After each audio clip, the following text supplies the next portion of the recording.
Good afternoon. I'm Fu Maude, professor at Nanyang Business School and your moderator for this hour. The pandemic has brought about many challenges for entrepreneurs and SMEs, but it has also brought about new opportunities. Today, we're going to cover surviving, striving, and finding entrepreneurial opportunities in the 3 stages of the current situation of firefighting, the second stage of around November till vaccine availability, and finally, the 3rd stage of the new normal. A reminder that you can ask questions at any time using the Zoom Q&A function, and we'll try to answer your questions during the Q&A segment. All right, I'm delighted to introduce our 3 panelists. First off, we have Christie Lim. Right, Christie Lim is founding principal of Mindstretcher Education Group. After leaving the legal profession, she ventured into the tuition and enrichment business. Now, over 20 years, she has built her business to 19 centers and 3 campuses, including those in China. Second off, we have Chua Boon Pin. Boon Pin is CEO of SPH Media Fund since 2014.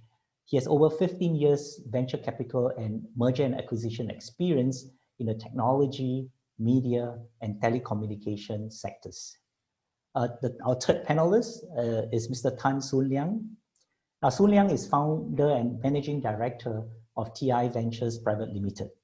These are private equity and corporate advisory firms investing and partnering with entrepreneurial companies across Asia to enhance enterprise value. All right, let's move now to the 1st stage of firefighting. So this is a question for our panelists. Can you briefly describe your business and how it has been affected? So perhaps we start with Christie and to focus on Mindstretcher Education Group, what it did, and survival lessons for SMEs. Christie, please. Okay, thank you, Prof. Good afternoon, everyone. I think for Mindstretcher, it all started on the 24th of March, much earlier than many of you, okay, who have tasted what COVID was all about. It was, I think, that evening when I was having dinner that the government announced that the physical classes for all tuition and enrichment centers are to be suspended 2 days later. Now, with all the COVID-19 developments, I could see this coming, but I was just hoping that it would just come a little bit later. Maybe just let me walk through with you a series of events that happened before then. Okay, so what happened was that a week earlier in mid-March, many students were issued the stay-home notice when they returned from holidaying overseas. Then we decided to pilot the online makeup lessons to these affected students. If successful, we would have thought that at least we would be 80% ready if we were required to close due to COVID-19. So we started to reconfigure our classrooms, setups, to get ready to pilot these online lessons. But then before we could really roll this out, there came the mandatory suspension of physical classes. But it really came as a surprise because drawing upon the SARS experience which we have had, we thought that the queue would have come from MOE schools being the first to close before tuition centers. Then we would then have some lead time, to react. But unfortunately, it didn't happen that way. In fact, our industry was the first to be affected. And given that we only had 2 days to roll out all these online lessons, I would say that the significant prep work that we had done in preparing, to pilot these online lessons, although intended for a much smaller scale, had really put us in a very good state to roll out online lessons for all of our more than 10,000 students. Well, the lesson I guess we can take away from here for me would be that, we always have to anticipate and try to be prepared, because by failing to prepare, we are actually preparing to fail. So in situations such as this, where things are moving really fast, we should always make contingency plans. Had we not done so, I think the learning curve would have been very, very steep for us. And I think the second biggest challenge which we faced was getting ready for the circuit breaker phase, as we are not exactly a very small education outfit. So implementing a vast array array of last-minute measures across 19 centers, ensuring that all our 400 teachers, staff can execute them so that the learning of more than our 10,000 students is not disrupted is really quite a daunting task. So when the government announced that the circuit breaker would take effect from 7 April, that meant that all our few hundred teachers had to work from home. That literally sent jitters down their spines, as they would be home alone without help on hand. And quite a good proportion of them are really IT novices. So it was really another level of challenge they had thought that they would never have to deal with. So at that time, it just happened that my daughter had just graduated from the university and was interning at Morgan Stanley. So I quickly wrote her in, young people, right? Wrote her in, asked her to spearhead the various IT initiatives and then also to explore new ways of learning. The team then started intensive training for all our teachers, providing private consultations to troubleshoot any IT problems, which they really have, many, right? And at every step of the way, this team really had to come up with very quick video tutorials, step-by-step guides for all our teachers, students, and parents. So I guess the lesson also to take away from here is that the chain is always as strong as the weakest link. And this really can't be further from the truth, especially during this period. In crisis management, I learned that nothing is too small to be ignored. Usually we focus on the big things, right? But in crisis management, I think the focus now has got to be shifted to both macro and macro. Not only do we have to look and relook at the overall big business strategies and directions at the macro level, we also cannot overlook the smaller things, which if not handled properly, it can really result in an overall bigger negative impact. So had we overlooked the teachers' need for IT training, thinking that they've been using computers and all that, I tell you, the whole system would have failed.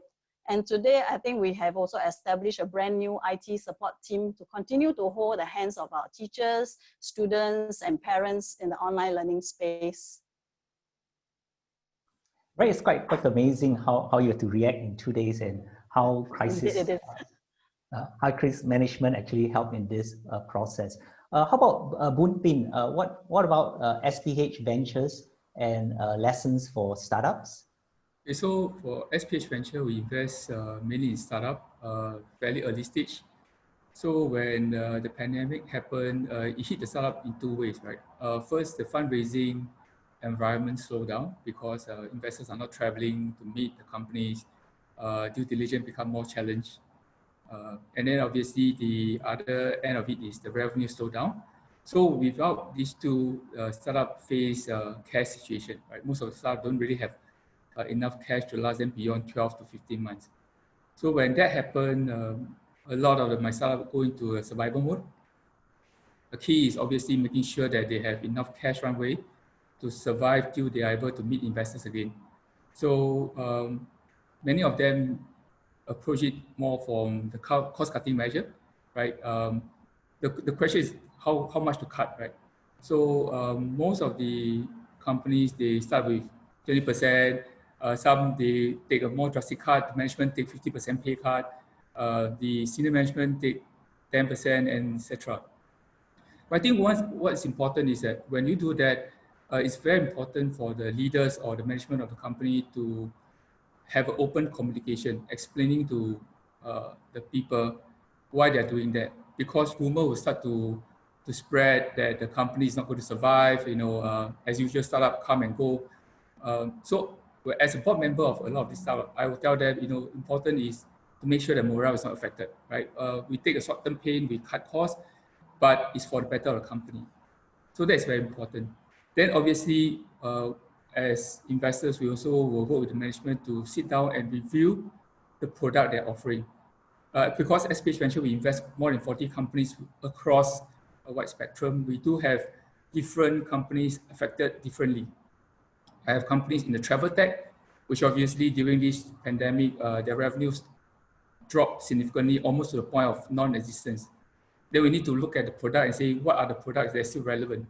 I have another company that we invested is in the restaurant reservation. So during the circuit breaker, their revenue went from a very meaningful, significant level to zero because you can't eat in the restaurant. So what do? They pivot, they do delivery, right? So I think during this crisis, the key is look for opportunities that whatever opportunity that you have. Also look at your cost structure. Cut vanity project. There are some projects that the startup they embark on because during when time is good, they raise a lot of money. There's vanity metrics that we like to say in the industry. Sometimes they will grow certain services or product. There's no revenue that's going to come in, but it looks good, right? So then you have to ask yourself a hard question. Now we're in survival mode. Do we continue to fund projects, have a team that invests in those projects that's not going to generate any revenue, right? And then take the bold action to say we cut this, we end this experiment, and don't feel that it's embarrassing. We also have companies that decided that it's time to pull back instead of visionary expansion. Look at which market is likely to be doing well, cut the market that's not doing well, and take a short-term pain for the survival of the mothership, right, as we call it. Yeah, so these are the few things that we spend during the so-called firefighting mode, and obviously those who are nimble enough, those who can move fast enough, are in a much stronger position now that things are starting to recover. So that's kind of how we actually work with the startup on this during this crisis. Thank you, Boon Pin. So clearly, cost cutting with leadership from management, but communication is important to uphold morale. Just a reminder to everyone that you can use the Zoom Q&A function to ask questions. All right, so you can ask questions and we will answer these at the end of the session. All right, so kind of move to Soon Liang, and likewise, what your portfolio startups did. First off, afternoon, Prof, and to all the attendees attending this webinar. Basically, Thai Ventures is a company that I founded almost more than 10 years ago. And then what we focus on is actually to invest and also to advise startups and SME company.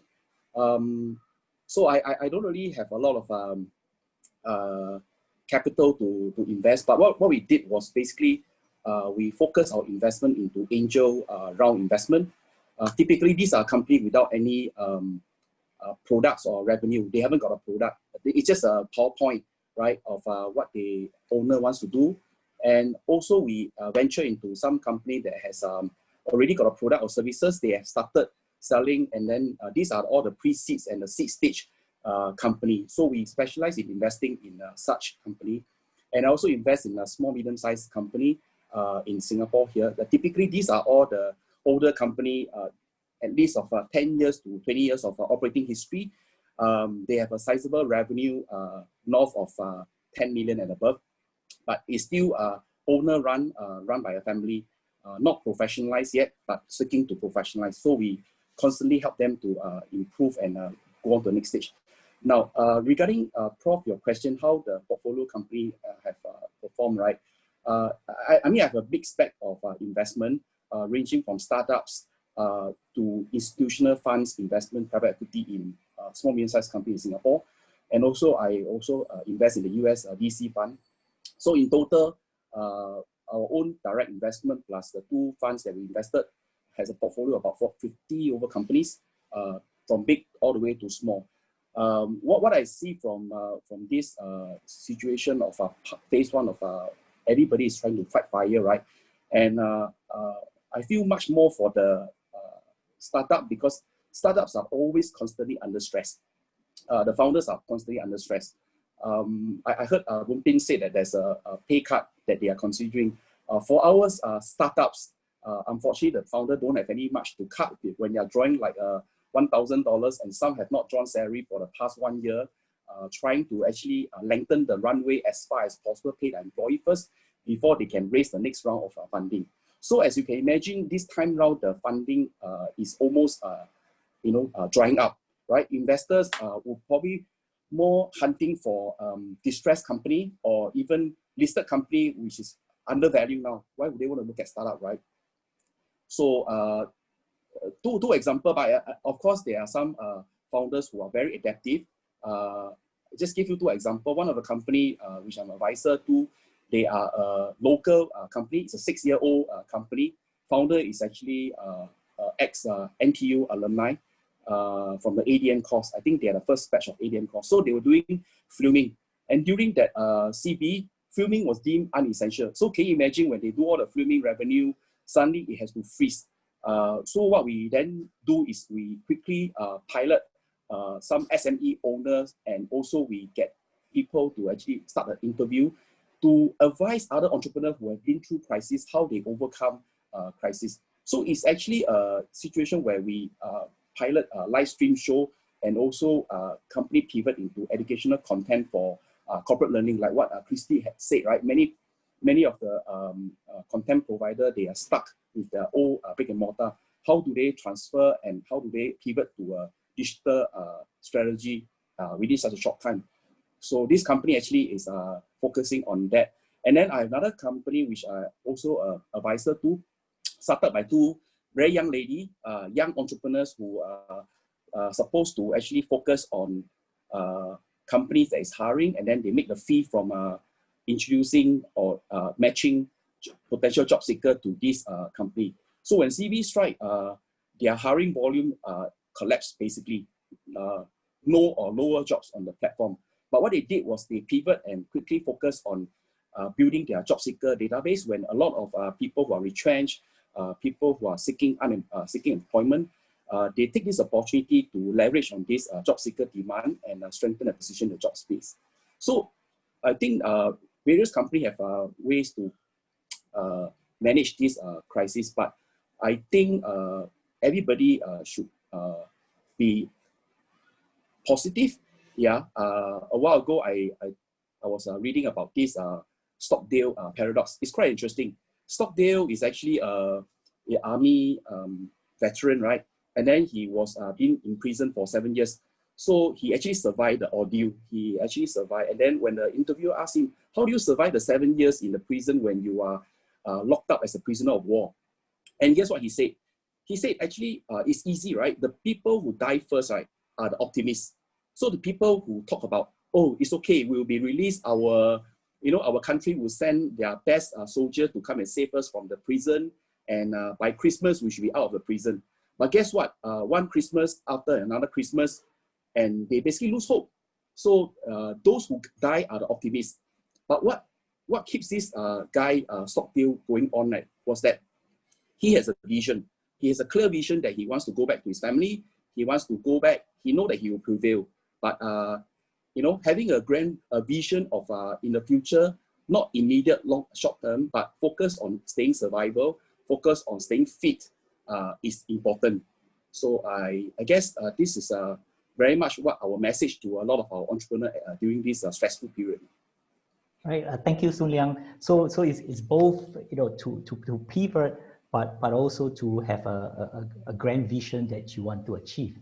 So let me kind of move along to the pre-vaccine period. So as we all know, DPN Heng announced some additional measures for companies earlier this week. But we also know that many government support schemes will be scaled down. Yet COVID is likely to persist for at least another year. So question for our panelists. Briefly tell us what your business is doing during this scaling down of support period. So perhaps we start with Boon Ping, again, focus on SPH Ventures. Boon Ping, please. Okay, so most of the startup, I don't think they draw the line between, circuit breaker phase 1, phase 2. They just know that from the moment they cut the basic thing, then the next moment is drive revenue, right? I mean, obviously business is, there's so much cost you can cut, and then the next thing is revenue. So now the new normal, or the period where the vaccine is, before the vaccine is available, then the question is, what are the opportunities that they can pursue, right? The good thing is, with this new normal, where people are used to certain type of behavior, there are emerging opportunities. Not all the portfolio companies are badly affected. Some are in fact benefiting from this situation. For example, I have a portfolio company that does take up the business, and because of the COVID, people are actually ordering more now and eat at home. So they are already turning profitable for the last 2-3 months. So in terms of what they're focusing, look for new opportunity. The good thing is when there's a crisis, and we always have to say, right, don't let the crisis go to waste. When there's crisis, your competitors are weak, right? Projects or opportunity that you dare not pursue because you have a very well-funded competitors in certain market may be themselves going through a rough patch, and if you are nimble enough, your cost structure is lower than others, you can take the opportunity to gain market share, right? Just give an example, if you are a big unicorn, your business fundamental is not strong, but you get tons of money from, some investor, which I shall not name, and you have lots of cash, and you just basically spend a lot doing, interesting but not financially viable project. Then now this is the time where you are in a situation where you are not as competitive as startup who are very nimble, very small team, and they can go to your clients and take market share from your clients because you can offer something at lower cost, right? So just focus on your key differentiator, focus on what is unique about your value proposition, and try to kind of focus on winning, new business, new revenue during this period. Because, for example, during the good time, right, where tech talent is in short supply because every startup is paying huge amount of salary to recruit, now is the best time to strengthen your technology stack, right? You can hire good people because the likes of Grab, the likes of big companies already announced cut and things like that. So you can actually hire someone at a lower cost compared to 1-2 years ago, where every of my startup, when they want to hire a CTO, they will tell me that, look, I have to pay this guy at this amount because they're leaving Grab or they're leaving some big names, and this is a reality, right? So during crisis, people are more flexible in terms of their demand, and so to cut this short, in this period, look for new product, new revenue that you can be strong in, then strengthen your capability during this period because your competitors are also weak as well. Hire good people because now the talent will not be so expensive. And then just make sure that your balance sheet is strong, right? Don't overstretch yourself, and make sure that you keep a lookout on what are the potential partnership merger that you can do to kind of be in a much stronger position. So when the funding is opening up, you will be in such a nice position to get the capital that you need to accelerate your growth. Yeah. Okay. Thank you, Boon Tin. So it's interesting you mentioned cost cutting at the first stage, and then now you say at this stage you also need to look at strengthening capabilities. Yeah. Also, Christie, now that sort of online education is becoming sort of very common, what is MindStretcher doing during this 1 year period? I guess because we have started online lessons during the circuit breaker, so naturally this option will continue. Although I would say that it will be a smaller scale for a start, okay, because we have parents and students with different appetites. Some are very happy switching to online, maybe because their home environment is conducive enough, and also maybe one of the parents may be at home all the time to help the child, especially younger ones, to lock in, to get ready for online lessons. And so online classes actually have their pros and cons. Yeah, many parents liked that they can save on transport costs, traveling time. Kids are also able to see, the full screen of their teacher, the materials right in front of them, which make them a lot more focused during lessons. But I think the main con would be that some parents feel that they need help, or rather they will need to help their younger kids keep track of online submission of homeworks to teachers. And this, and the other thing is that it helps that they should have a printer at home, to print out, whatever final marked worksheets so that they can file them for revision later on. So some busy parents may find that this is quite a chore for them, right? And also in many countries, even in China, where they are actually very strong in online learning, very reputable education groups have also found that online lessons do take some time to gain traction.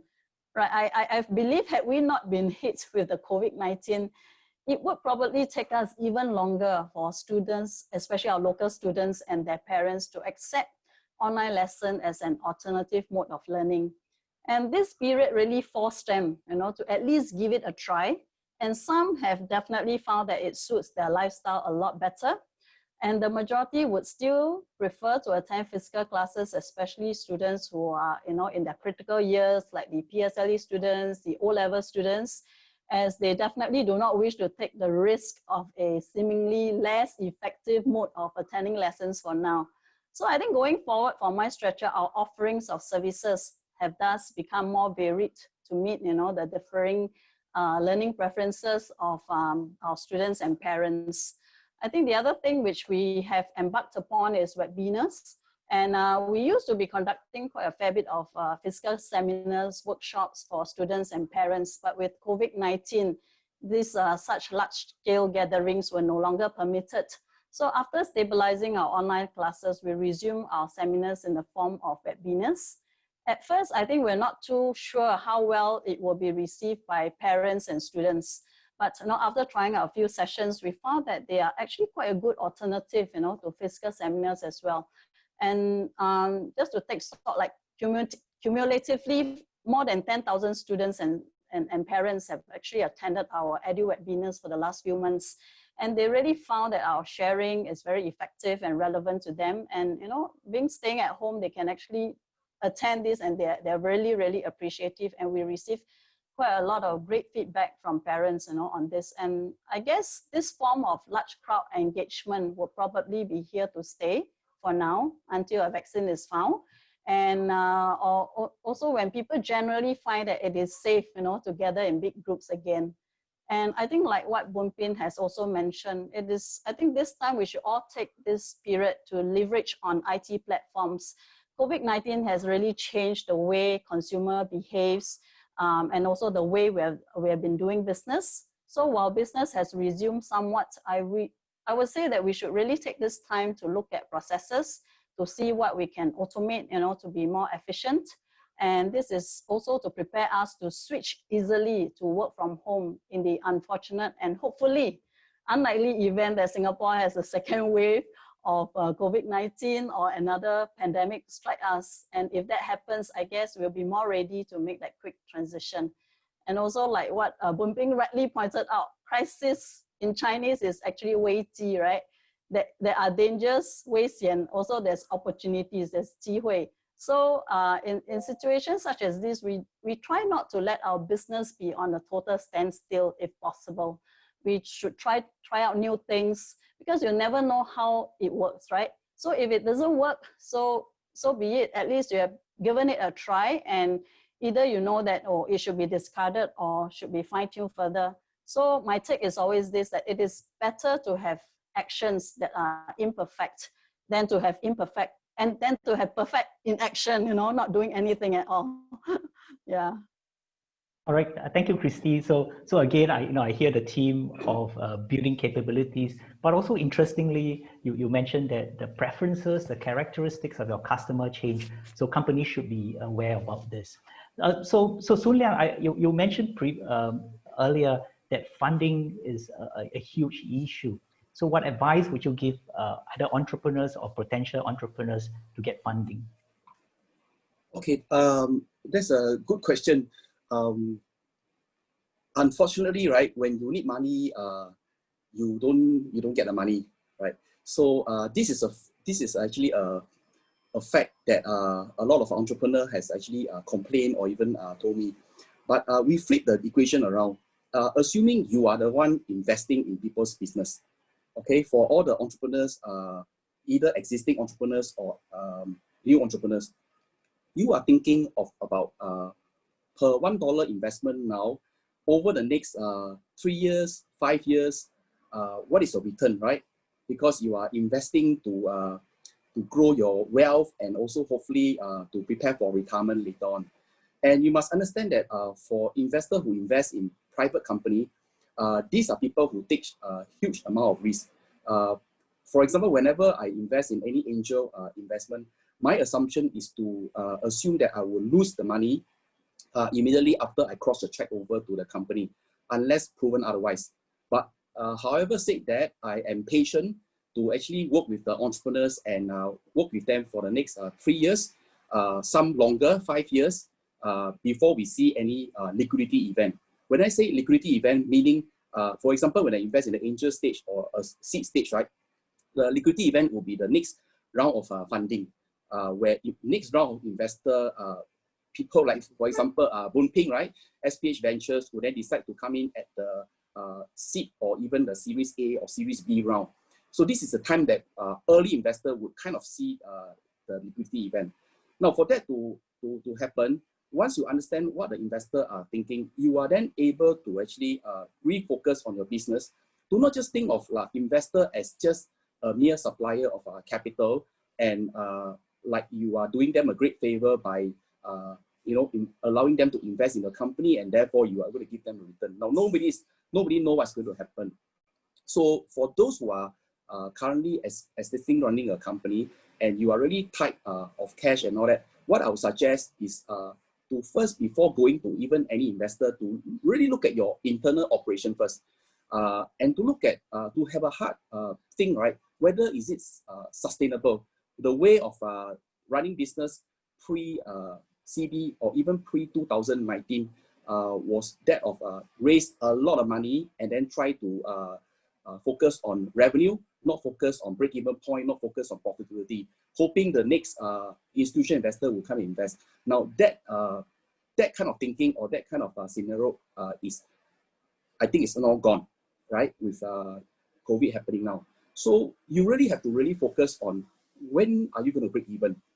Okay, so once you focus internally first, then you refocus back on what are the changes that you will make to this business model. So it's almost as if that you are thinking of, assuming you're going to start a new business now, bearing in mind that COVID-19 is going to be reversed, for example, to stay with us for the next 5 years, for example. I spoke about a Stockdale paradox, right? Many people think that, oh, once the vaccine is out, next year we'll be okay. Maybe we don't think about that. First, we think that COVID is going to be around for the next 5 years. We're going to do social distancing for 5 years. How would your business model be able to actually provide new value to your customer? And how do you collaborate with bigger partners and bigger players in your value chain? Because the fact that they are all suffering, right? Again, I assume that when you do a startup at present moment now, you are using a lot more technology kind of startup. You are software-based startup, be it a SaaS model or a marketplace as a service model. The previous model which I talked about this talent tribe, which is trying to match the job seeker and the company looking for jobs. They are double-sided marketplace provider. So they have to focus on both the demand and supply side. Now, so that's really what current existing entrepreneurs should focus in. What new product or new value are you going to bring to your customer and bigger players?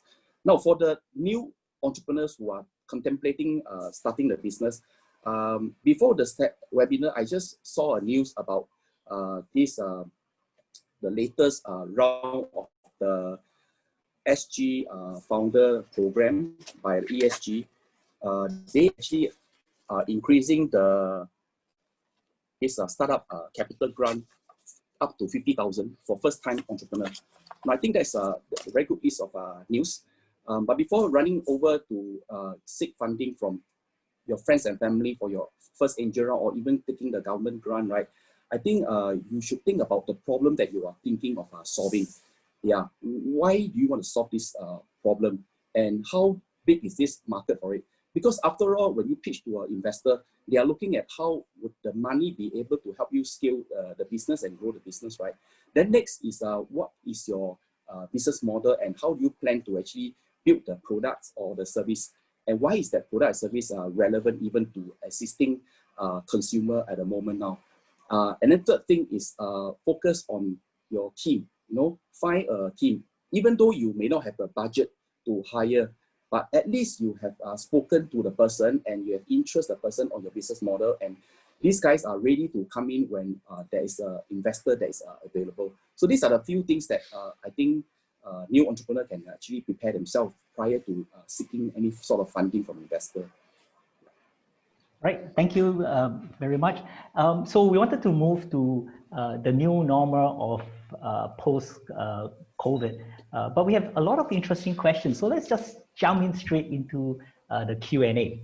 So the first question is, it was said that crisis breeds opportunity.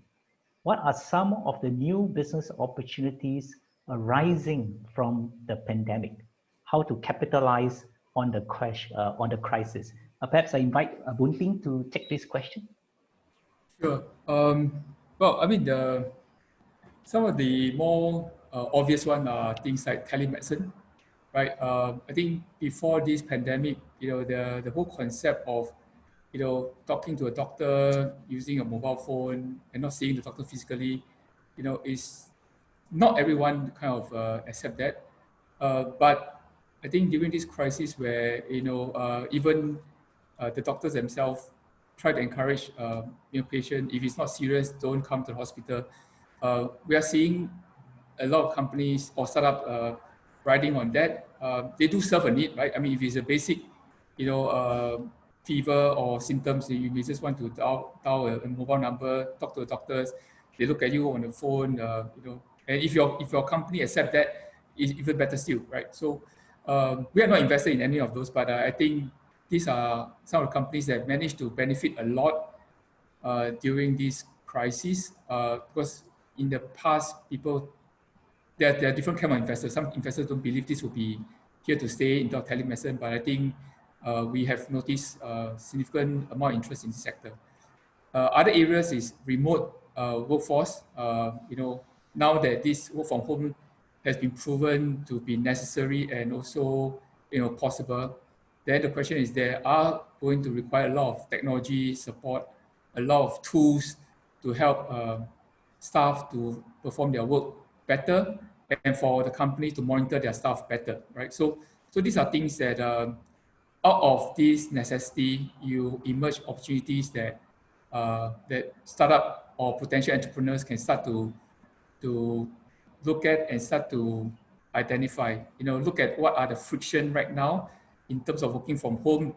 It's still not ideal. There are still people being stressed out working from home because sometimes things don't work, Wi-Fi doesn't work, and things like that. So if there are companies that can have tools, have product, have services that can sell to the enterprise, saying that we can have a better product that make sure that your staff is productive.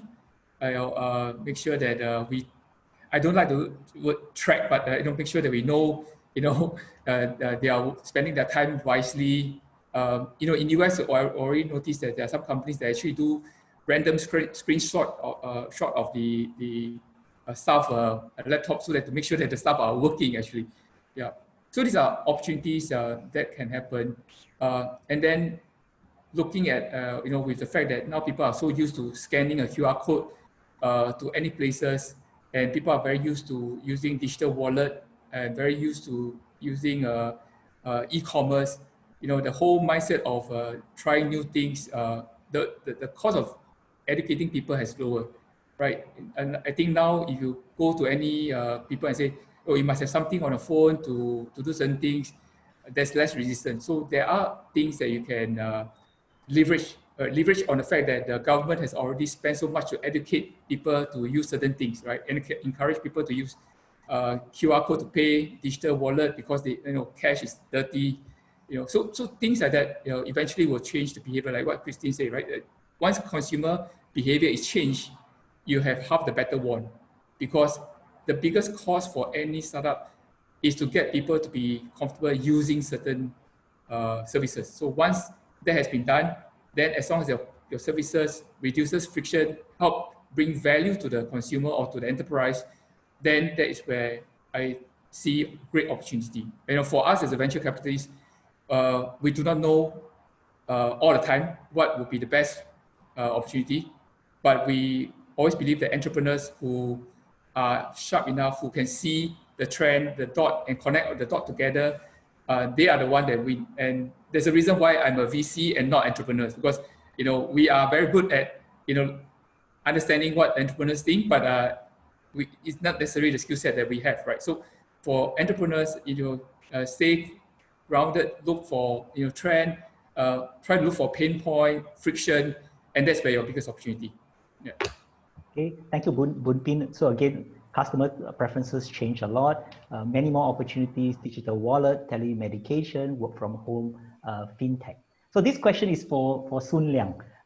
I have just graduated from NTU Masters program. How can I find a way to get a foot into the venture capital or private equity industry? Thanks. Okay, I get questions like this often from my students and also people who are planning to go into a postgraduate course, right? Thinking that after the postgraduate course, they could actually get into venture capital or private equity industry. I mentioned early on, I invested in the US VC fund. There is the GP is actually a Singaporean, local Singaporean boy who actually went to US for his study. I met him for the first time with his partner, a lady, and then that night I went back to do a bit of research. I watched some YouTube that they have put up there about their life and what they did. Second day, I immediately called him and say that I'm interested to invest as a personal investor in and be an LP for his US VC fund. Why do I do that? It's not because he has the just a Stanford master degree program, right? He did get a master degree program and he did work for the consultancy firm. I think it's McKinsey, if I'm not wrong. And then he did work for a private equity fund. But I think what he attracted me and therefore I invested in him was that he's actually a sports person. He plays sports and then he's a competitive sports person during his secondary school and JC days in Singapore here. And then what happened was that when he went to US while doing his undergraduate degree, his father unfortunately suddenly passed away, and he's forced to actually stop school. And because their family don't have the excess saving to actually allow him to continue, he actually before he went to US, he actually looked for a scholarship, right, to fund him for the first year or so. And then what he did to get back into the school to continue study was that he was building an online business, basically buying books from India and selling the books, textbooks into US market, into his university. So he eventually graduated, and before he graduated, he sold the company and become a millionaire himself. So I think, and then the other funds that I invested in Singapore here, both are entrepreneurs. They are also from NTU. Both are sports persons. One of them play competitive badminton. The other one play competitive basketball. And they have good credentials and good experience from a top financial institution. And they have lost money, they have invested, and they have made money before they eventually decided to actually start a hedge fund. And one of the partners eventually started a private equity fund to focus on investing in Singapore. The fund has done very, very well over the last 10 years or so. Now again, why we invested in that company is because we actually see the tenacity and also the commitment of the entrepreneurs when they run a fund. Now, actually, if you think of a venture capital fund or private equity industry, the guy who's running it, the GP, those who are able to raise fund on their own and invest, commit capital into private equity, they are actually entrepreneurs. So for these questions, if you have no working experience, if you have no prior startup experience, I think you can actually find that it's easier to get a foothold into the venture capital and PE industry. Few years down the road, if you manage to actually start a startup, raise fund and able to exit the startup at a good multiples, or you join an existing small medium-sized company, establish one, and work with the owner to basically diversify the business and get the company to invest in new business, which you have a lot of leverage with this existing SME owner. This, I think if I were you, who just graduated from NTU Master Program, at today's situation environment, I would do this thing first before I even think about offering my value to the venture capital or the private equity industry. Of course, just my personal view, yeah. Prof, can I just jump in? Yes, please. Yeah. So I do hire people to for my industry, right? I mean, SPH Venture, so we are a VC fund. I think for candidates, one of the best candidates I like to find is someone who work in the startup themselves. Understand the growth hacking, understand how to operate from the startup lens, because what you bring to me a few things, right? Your network of your peers in the industry, the VC, the startup, your VP of engineering. Those are guys that are potentially going to be a future founder of startup. And you also in the startup environment where you are learning, all the growth hack, all the little tricks, all the challenges. So when you move to the dark side, you join us, then you are coming in with the basically you already know the little tricks that some of the entrepreneurs are doing to growth hack their business, and this is what we look for. I mean, we typically don't hire fresh grad. We either look for people with operational experience, or someone that that can really understand or well connected. I think what we always look out for is actually the network, right? So if you start fresh and you go to work for Grab or some of these companies, work a few years, you get the network, you know how startup operate, the mindset, then it's much easier to transition yourself from that to a VC rather than going straight with a master program. We typically don't value much. Just because it's an MBA, things like, because we still need that operating know-how in this very challenging and very competitive environment. Right. Thank you both. And in fact, something that we tell our students frequently, you need your degree, but you also need other activities, right? So, and that can be half a year to 2 years after graduation. And many of those activities, you can do it even when you are sort of studying for your degree. So let me switch this question to Christie. So Christie, the question I have here is, from your point of view, what is something that many entrepreneurs fail to consider to be successful? Well, is it during this COVID situation? I guess if it is referring to a situation like this, I mean, we do read news almost every day that, even big players are closing, shuttling down their shutters and all that, closing down their shutters. Yeah, so I guess for certain industry is more difficult. Okay, it's more difficult to cope with situations such as this. But for many others, like I guess even F&B, education industry, where we have an avenue, an alternative avenue to continue the same mode of business, although on a really much smaller scale, right? I guess this is something you really need to press on.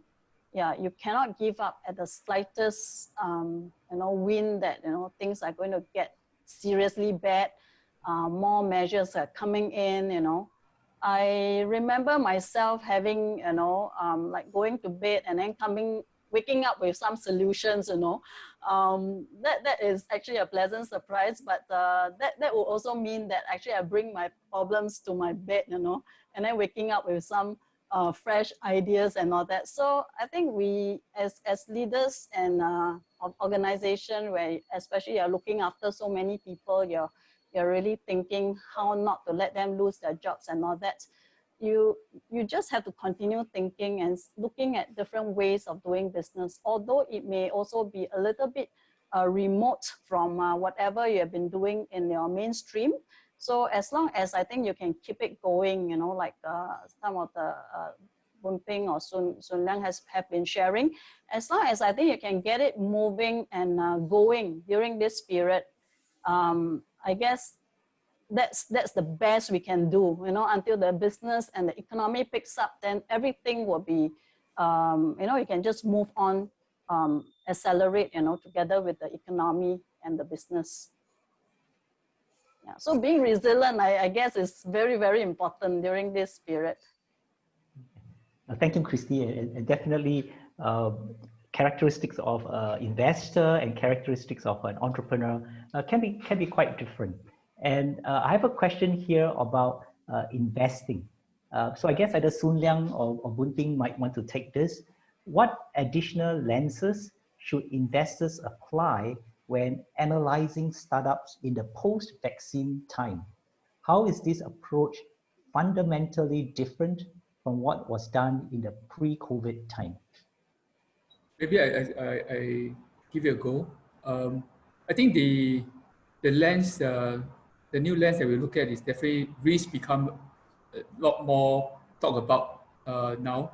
I think no one expected this COVID to be such a global pandemic. I mean, we have encountered SARS, we have encountered other, it tends to be very localized, or at least a region, right? Now we're talking about whole world. So for us as investors, when we look at a business plan nowadays, a lot of questions revolve around the risk, right? How risky is your revenue? I mean, you could be doing very well. Like I mentioned earlier, I have a company that is in the travel tech. I have a company in the restaurant reservation. They were doing very well. They were on the very accelerated growth. And then when the COVID hit, their core business just decimated, right? So I think going forward for investors, risk become a topic that we'll drill further. Like how risky is your business hinges on sudden shutdown of travel or things like that. I think people will start to look at it whether there is a redundancy, whether your revenue stream is robust enough that if something happens, you have the offline version, you have the online, you can cater to different market segment. People are starting to look more into those granular conversation, and trust me, investors are not going to take your projection, just without scrutinizing, how you're going to grow. In the past, when funding was abundance, when there's abundance of liquidity, and there's always this fear of missing out from investors as well, right? When a company is or a startup is hot, everyone chases it, and sometimes the founders can dictate the term, and they'll say, "Look, I don't share much. You either believe in my projection, or if not, you don't invest. I have other guys waiting to invest." Now, people are going to go down to even the unit economics. How are you going to make money?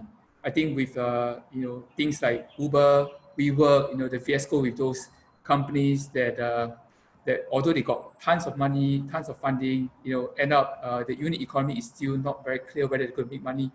I think this crisis has only proven that profitability is going to be crucial. So I think the lens that investors will be basically down to risk management, right? How do I manage my risk that I will not invest in a company that overnight can be made obsolete because of crisis? Yeah. Thank you. So Sudang, do you have something to add? Yeah, this question is interesting. So the person is asking for additional lens. I suppose during this period when actually COVID kind of like disrupt everybody, all businesses, small and big. Now, if you think about it, right, the dinosaur used to be very big and powerful, but they all disappear, they go extinct. And you look at ants who are so small and you don't even bother with them, but these guys have strong survival instinct. You put something there, their antenna will be able to sense that there is food, and they work in team to go to get the food into their nest, right? So for me, right, when I look at any startup, I will basically look at the entrepreneurs, the founder. While we want the founder to be stubborn and to be focused on their vision and be very disciplined in their execution, but at a period like this when everything is so uncertain, and now we have the trade war between the US and China, geopolitical changes, and then this supply chain is all disrupted. Consumer trend, consumer behavior is all changing. Previously, we have people who don't even want to use the app to order food, but now they are so comfortable ordering things, paying online and all that. So you really need entrepreneurs to have that kind of endurance that they have to look beyond the next 5 years. At the same time, it's a paradox because they have to be flexible in adapting and changing their previous strategy that was being contemplated prior to 2019, right?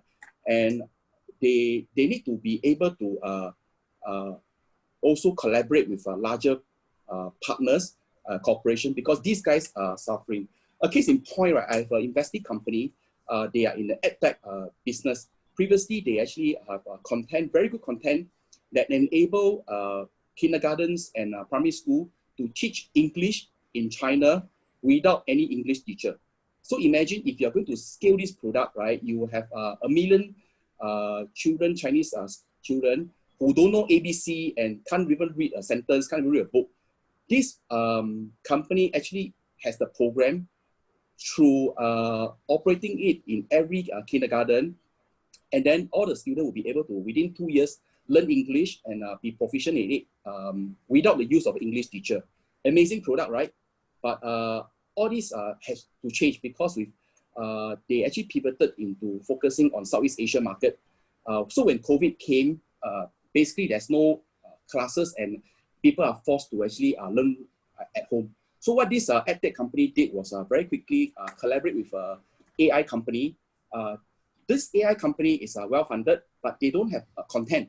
So what this our startup company did was actually provide a licensing agreement and allow this startup AI company to use the content to penetrate into India market and teaching Indian children Chinese. So basically the first product was Chinese, teaching Chinese student English. They actually changed it into also a second product whereby non-English, rather Chinese people who want to learn Chinese can now learn Chinese with the same approach as well. And they're now focusing on the India market. So this is just an example of what I call a founder who is a lot of endurance, a lot of belief in the vision, and able to be flexible in changing the previous business model totally, and then collaborating with partners. And now you'll be surprised, a lot of partners, a lot of SME, they are very willing to listen to your pitch. I think there's a lot of opportunity. Mm-hmm. Right. Thank you, Soon Liang. So again, you must be resilient, you must be forward-looking, and also still look for opportunities. Now, I have the last question. I have a couple of minutes, but I want the last question because several of you are wondering about this. And Christie, I know many of your employees are curious about this. So when would you consider retrenching staff? And what advice would you give staff who are retrenched? So quickly, perhaps in a couple of minutes. For my stretcher, we didn't retrench anybody. Yeah, but in situations such as this, I mean, I guess this is not the first time we have introduced things that our staff may take it positively or may take it negatively. But the difference between then and now is that for now it is being forced upon every one of us, right? Whether big or small, whether it's Singapore or globally, it is not a choice. But like I said previously, we have introduced other IT initiatives, but you do see that there are people who are not able to accept changes. But we will do quite a few causes to tell them, change is the constant, and then we all should just continue to adopt what is forward-looking, what is necessary to put in place. Frankly, I think this COVID-19 situation forced a lot of things upon us that people and staff started to realize that it is no longer a choice. Either they accept it, if not, then they move on elsewhere. So I think this COVID situation has brought back what we have experienced a few years ago, where at that time, I guess people have more choices. If they feel that IT is not something I'm very comfortable with, and I'm not going to start to learn new things, then maybe I'll look somewhere else for something I'm comfortable with. But during this COVID situation, it's very different. Everywhere you go is going to be the same, right? So we do see that for some of our employees, if they really cannot take, or there are some who have the slightest wind of something that is coming, then they do send in their resignations. So it is actually this period we didn't do any retrenchment, but we do see people who cannot accept certain things that we have to implement almost like overnight, and the learning curve is steep, although we have the support there for everybody, but there will still be a handful of people who can't take this. And you know, when the wind and the dust have settled a bit, some of them do want to come back. And currently, as we are speaking, I I just saw an SMS that just came in that, you know, somebody wants to come back. And also, we have a few cases like this. But during this period, actually is also quite a good time for us to see, you know, the characters of the staff that we have, and those that continue to fight on together with us. I guess this is the team that, you know, have gone through the crisis with us, and I'm just so extremely proud that, you know, they will continue, you know, to work with us through thick and thin. And I guess when the economy and everything picks up, this will be a fantastic team, yeah, to continue to, you know, break boundaries together, you know, with me and, you know, my organization as a whole. Right. So a team that I hear, the team that I hear is always, you know, this is a crisis, but to build your capabilities, and while you firefight, do not forget about the future. So, and I also hear a lot of advice that there are both opportunities and challenging facing your employees, investors, your customers, and also partnering with other companies. So once again, that's all the time we have. I'd like to thank our panelists, Mr. Chua Boon Pin, Ms. Christie Lim, and Mr. Tan Soon Liang for sharing their insights with us. And hopefully the next time I see you guys in a panel session would be the post-COVID situation. Thank you, and have a good evening, everyone. Thank you. Thanks.